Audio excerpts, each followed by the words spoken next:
بڑا عجیب ایک لطیفہ ہے۔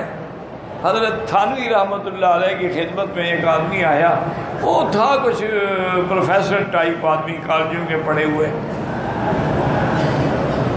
تو اس نے آ کے حضرت کی خدمت میں کہا کہ حضرت یہ جو ہم سنتے ہیں اور آپ لوگ بھی کہتے ہیں کہ بزرگوں کی نظر میں بڑا اثر ہے،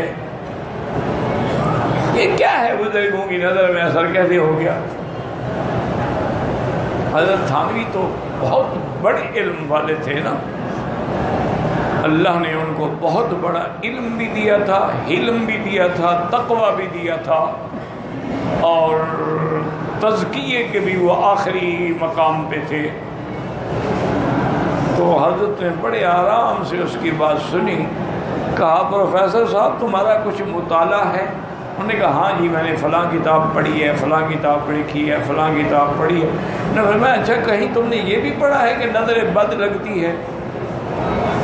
انہوں نے کہا ہاں جی یہ میں نے پڑھا ہے۔ ایک تفسیر میں نے پڑھا ہے کہ جب حضرت یوسف علیہ السلام کے بھائی جانے لگے مصر کی طرف تو ان کو اپنے والد نے ایک وصیت کی کہ لا تدخلوا من ابواب واحد وادخلوا من ابواب متفرقہ، میرے بیٹے جب مصر میں جائیں نا اکٹھے نہ داخل ہو، کوئی ادھر سے کوئی ادھر سے، چونکہ 10 جوان خوبصورت جمال والے جائیں گے تو کسی نہ کسی کی نظر تو پھر لگے گی۔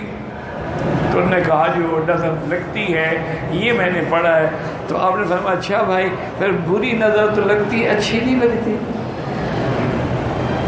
پروفیسر صاحب تو ٹھنڈے ہو گئے۔ انہوں نے کہا بری نظر اگر کسی کو لگتی ہے اور وہ زندہ کو مار ڈالتی ہے تو پھر اچھی نظر کیوں نہیں لگتی؟ اس کا معنی یہ ہے کہ نظر نظر ہے، اچھی ہوگی تو اچھی ہے، بری ہوگی تو بری ہے، نظر میں تو اثر اللہ نے رکھا ہے۔ اللہ تبارک و تعالی رحمتیں فرمائے بزرگوں پہ، کروڑوں اور بڑی چھوٹی چھوٹی باتوں سے وہ مسئلہ حل کر لیتے تھے۔